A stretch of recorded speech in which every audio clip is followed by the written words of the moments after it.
No siempre fui así. De niña, era curiosa, creativa e increíblemente inteligente. Al menos eso fue lo que escribió mi maestra de segundo grado en mi informe escolar. Lana es dotada, excepcionalmente perceptiva y demasiado inteligente emocionalmente para su edad. Pero para cuando cumplí 14 años ya no me reconocía. Lloraba a menudo. Me sentía confundida. Dudaba de todo lo que decía. Olvidaba cosas que acababan de pasar. Mis padres decían que era mi mente fallándome. Siempre has sido inestable, cariño, susurró mi mamá, tomando mi mano con un tono de falsa gentileza. Sabíamos que esto pasaría tarde o temprano. Deberías estar agradecida de que te estamos consiguiendo ayuda. Le creí, hasta que cumplí 25 años y la niebla comenzó a disiparse. Todo empezó con una carta, una de esas antiguas de un bufete de abogados en otra ciudad. La abrí esperando algún trámite administrativo aburrido. En su lugar decía, el fondo fiduciario de tu abuelo ha permanecido intacto durante más de 10 años. Según su testamento, obtendrás acceso completo este año. Por favor, confirma tu dirección postal e institución bancaria. ¿Qué fondo fiduciario? Ni siquiera sabía que mi abuelo tenía dinero. Esa noche entré furiosa a la cocina, sosteniendo la carta con mi mano temblorosa. Mis padres estaban sentados en la barra, comiendo postre tranquilamente. Mi madre sorbía su té como si nada estuviera mal. ¿Por qué no me contaron esto?, pregunté. El abuelo me dejó un fondo fiduciario. ¿Desde cuándo? Mi papá ni siquiera parpadeó. No estás en el estado mental adecuado para manejar esa cantidad de dinero. Tienes 25 años y aún luchas con delirios, cariño, añadió mi madre.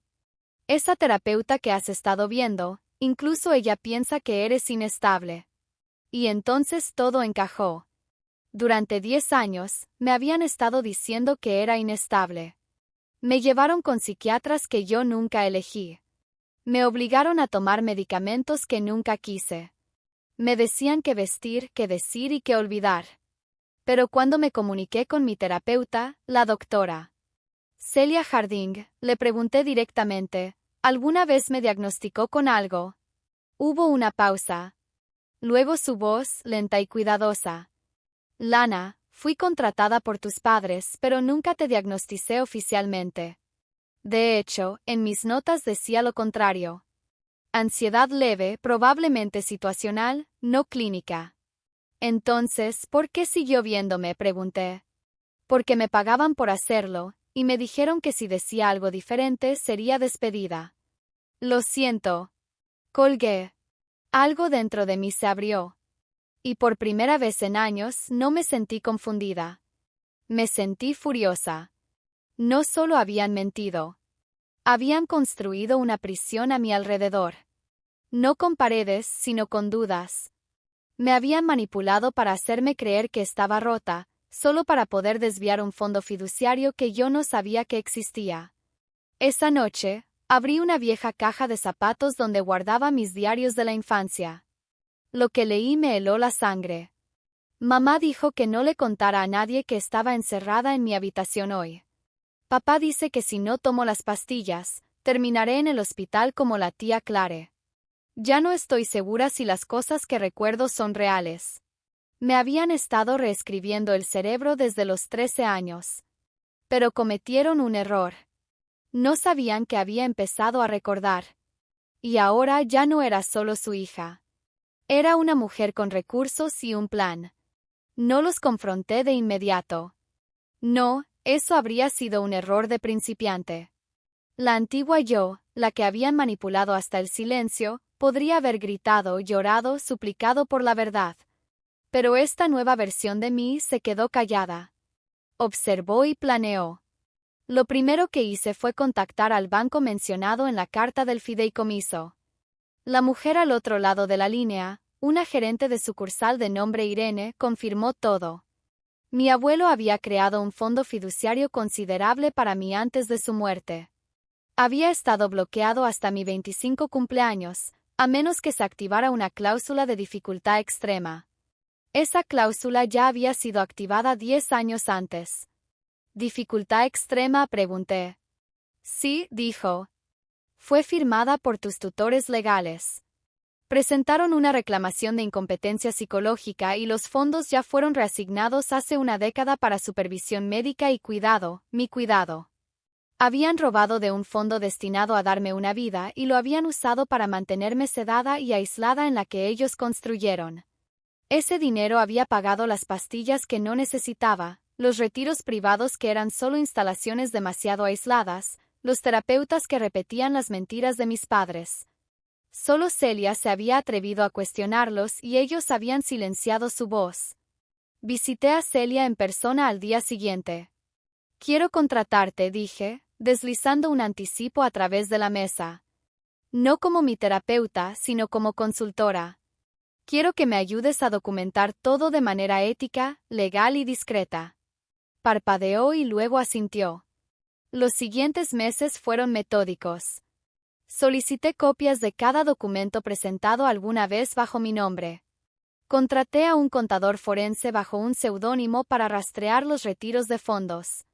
Encontró casi $220,000 desaparecidos, usados para pagar mis gastos de salud mental.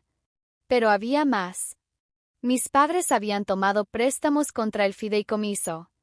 Sí, préstamos. Y usaron mi nombre como cofirmante silenciosa.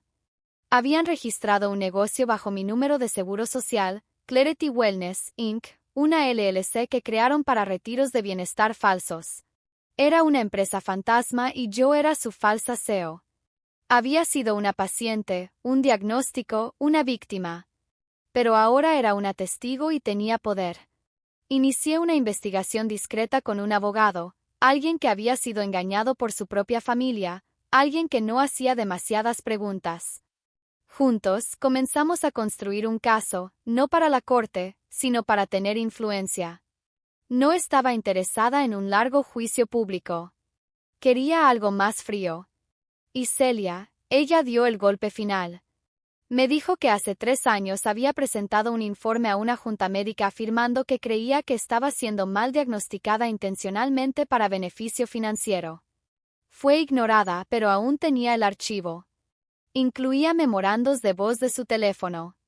Uno de ellos era de mi madre. Solo escribe las notas, doctora Harding. Si ella piensa que está bien, dejará de tomar los medicamentos. ¿Sabes lo difícil que eso hace nuestra vida? Otro era de mi padre. Es nuestro dinero. Mi padre estaba loco al dejárselo a ella. Solo estamos haciendo lo que es justo. Celia me miró a través de la mesa. Puedo entregarte estos, pero una vez que actúes, no hay vuelta atrás. Sonreí. Por primera vez en años, la sonrisa llegó a mis ojos. No había vuelta atrás desde el momento en que me hicieron pensar que estaba loca. Una semana después, los invité a cenar a mi casa. Como en los viejos tiempos, sonreí, serví su vino favorito, incluso preparé el postre que mi mamá solía hornear cuando estaba enferma. Llegaron riendo, charlando. Cariño, estás radiante, arrulló mi mamá, apartando mi cabello de mi rostro. Te ves bien. Debes estar tomando los medicamentos de nuevo. Me reí con ellos, les serví bebidas. Luego les pasé un sobre. Dentro había una transcripción de una página de sus voces admitiendo lo que habían hecho. Palidecieron. ¿Qué es esto?, murmuró mi papá, su voz de repente ronca. No es legal, dijo mamá. Es un farol. Estás faroleando. Ah, sí, incliné la cabeza. También lo adjunté a un correo electrónico programado junto con el audio completo. Se enviará al Consejo Legal del Fideicomiso y al IRS en 48 horas. Se quedaron helados. No quiero dinero, dije, mirándolos directamente. Quiero la verdad y quiero que mi nombre sea retirado de todo. Los préstamos, la empresa fantasma, el diagnóstico. Papá alcanzó el vino. Sin más juegos, añadí. Arréglenlo. Tienen 48 horas. Mamá se inclinó hacia adelante. Lana, por favor. No entiendes. Siempre ha sido difícil. Siempre emocional. Siempre cuestionándonos. Curioso, dije poniéndome de pie. Creo que eso solo me hace cuerda. Se fueron sacudidos y yo no me detuve ahí. A la mañana siguiente, el teléfono sonó a las 7:42 de la mañana. Era papá. Lo arreglamos todo, dijo, su voz más delgada de lo que jamás la había escuchado. El negocio está cerrado. Los préstamos están pagados. Tu nombre está limpio. No dije nada. Lana añadió. Por favor, no envíes ese correo electrónico. Dejé que el silencio se extendiera. Borré el programador, finalmente dije. Está hecho. Exhaló. Pero no había dicho lo que él pensó que había dicho. No había borrado el correo electrónico. Borré su versión del correo electrónico. En su lugar, lo reescribí para cada contacto en el banco, el consejo del fideicomiso, la oficina de licencias médicas y su comité de la iglesia. Envié la verdad completa, los documentos, el audio, incluso un informe formal del archivo de Celia, ahora notarizado. Pero no acusé. Simplemente conté mi historia línea por línea. Sin ira, sin demandas, solo hechos. Nunca se trató de venganza. Se trataba de libertad. En los días que siguieron, hubo caos. El fideicomiso fue reabierto oficialmente bajo mi único control. El consejo se comunicó conmigo personalmente. Ofrecieron su disculpa y prometieron una auditoría. El dinero que mis padres habían desviado, no lo recuperaría todo, pero lo que quedaba era mío. Celia fue reinstalada como una consultora respetada, esta vez contratada por mí. Dejó su trabajo y se unió a un programa de defensa de la salud mental que financié discretamente. Lo llamamos el Proyecto Espejo, una red de apoyo para mujeres mal diagnosticadas para beneficio de alguien más. Pero el giro más inesperado llegó semanas después. Estaba sentada en el porche de mi apartamento tomando café cuando una joven se acercó. Tenía unos 19 años, nerviosa, aferrando un cuaderno. ¿Eres Lana?, preguntó. Lana Miles. Asentí. Dudó. Encontré tu historia en línea. Creo que me está pasando lo mismo. Mi mamá sigue diciendo que soy inestable, pero solo después de que mi abuelo me dejó algo. Ni siquiera sé cómo probarlo. Me levanté, la invité a pasar y me di cuenta de que el acto final de justicia no era exponerlos. Era convertirme en alguien que nunca tuve, una testigo, un escudo, una voz. En cuanto a mis padres, se desvanecieron en sus propias sombras.